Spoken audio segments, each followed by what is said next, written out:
Have you ever wondered how India, with its diverse cultures, languages, and traditions, came together as one nation? It's a question that presents a fascinating complexity. Picture the subcontinent, a rich tapestry of over 500 princely states, each with its own unique customs and governance, on the brink of independence. Imagine the monumental task of unifying these diverse entities into a single cohesive nation. Today, we embark on a journey to unravel the story of India's integration. The year is 1947. India gains her independence from British rule, but the country is in chaos. Imagine a land teeming with diversity, with hundreds of languages, cultures, and traditions, all suddenly breaking the shackles of colonial rule. The joy of freedom, however, was tainted with the sorrow of partition, a division that sowed seeds of strife and discord, ripping apart the fabric of unity and causing a mass exodus of people across newly drawn borders. Now, consider the complexity of this newly independent nation, with its 565 princely states, each with its own ruler, each with its own set of laws. A motley patchwork of territories, each a kingdom unto itself, scattered like stars across the vast canvas of the subcontinent. Imagine the monumental task of bringing these disparate entities together, of convincing them to surrender their sovereignty for a larger cause, for the dream of a united India. The urgency of this integration was palpable. Without it, the newly born nation risked falling into a quagmire of regional conflicts and power struggles, threatening the very essence of its hard-earned independence. The need of the hour was a strong unifying force, a guiding light to navigate through these turbulent times. In the midst of this chaos, a vision emerged, a vision for a united India. Enter Sardar Vallabhbhai Patel, the man with the daunting task of integrating these princely states. Known as the Iron Man of India, Sardar Patel was a key figure in the Indian National Congress during the struggle for independence. His leadership and organizational skills were instrumental in shaping the Congress into a force to be reckoned with. When India achieved its independence in August 1947, Sardar Patel was appointed as the first Deputy Prime Minister and Minister of Home Affairs. His main task? To negotiate with over 500 princely states and persuade them to join the Indian Union. It was a job of colossal proportions, requiring not just political savvy, but also a deep understanding of the cultural and regional complexities. Sardar Patel believed in the idea of a united India, where every state, big or small, would have an equal stake. He envisaged a nation where people from diverse backgrounds could live together in harmony. This vision of unity was the driving force behind his relentless efforts towards integration. Patel's approach was firm yet fair. He was a master negotiator, skillfully using a mix of persuasion, diplomacy, and occasionally strong-arm tactics to achieve his goal. He faced resistance, of course, but his unyielding resolve and diplomatic prowess saw him through. With his resolve and diplomatic prowess, Patel embarked on the monumental task of integration. The task was Herculean, the stakes were high, but Sardar Patel was a man of action. The magnitude of the challenge he faced was immense. Patel's mission was to integrate 565 princely states into the newly independent India, and each state presented its own unique complexities. The process of integration was fraught with challenges. Remember, this was a time of political unrest and uncertainty. The princes of these states held power and prestige, and many were reluctant to surrender their autonomy. Not to mention, the geographical, cultural, and religious diversity of these states added another layer of complexity to the task. But Patel was undeterred.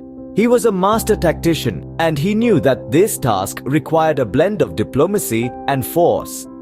He began with a diplomatic approach, inviting the rulers of these states to join the Indian Union. He assured them that their traditions and customs would be respected and they would be given a significant role in the governance of their regions. However, Patel was also prepared to use force when necessary. When the Nizam of Hyderabad refused to join the Indian Union, Patel launched a police action known as Operation Polo, which swiftly brought Hyderabad into the fold. An unsung hero in this mammoth task was Patel's secretary, VP Menon. Menon was the architect of the Instrument of Accession, a legal document that was used to bring the princely states into the Indian Union. His meticulous planning and tireless efforts played a crucial role in the integration process. The road to integration was not easy. It was a path marked by difficult negotiations, strategic planning, and even military action. But through it all, Patel remained steadfast in his vision of a united India. By the time of his death in December 1950, Patel had successfully integrated all the princely states into the Indian Union. His dream of a unified India had become a reality. His vision, tenacity, and unyielding spirit are a testament to his greatness. By 1950, Patel had successfully integrated 565 princely states into the Indian Union. Sardar Patel may have passed away in 1950, but his vision lives on in the heart of modern India. Sardar Patel's resolute determination and unyielding spirit have left a lasting imprint on the landscape of India. His tireless efforts towards the integration of princely states have not only shaped the geographical contours of the country, but also laid the groundwork for a robust and cohesive administrative structure. His belief in unity and his ability to turn that belief into a reality is an integral part of our national fabric.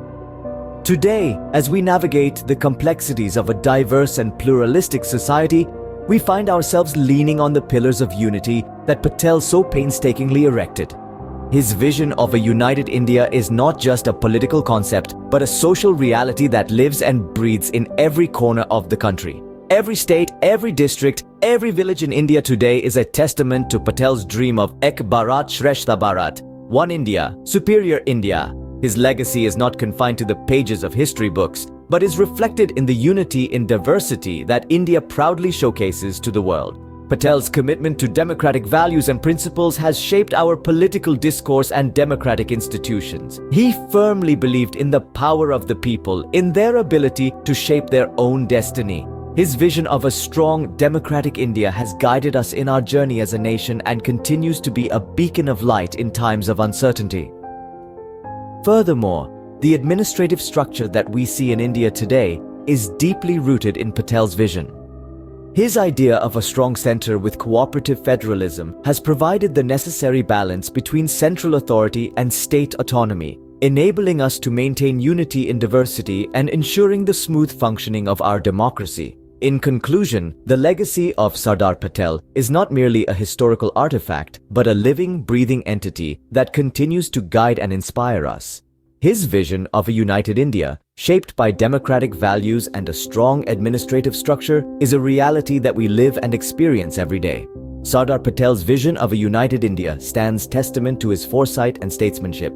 Today, as we look at the map of India, we see not just a country, but a testament to Sardar Patel's vision.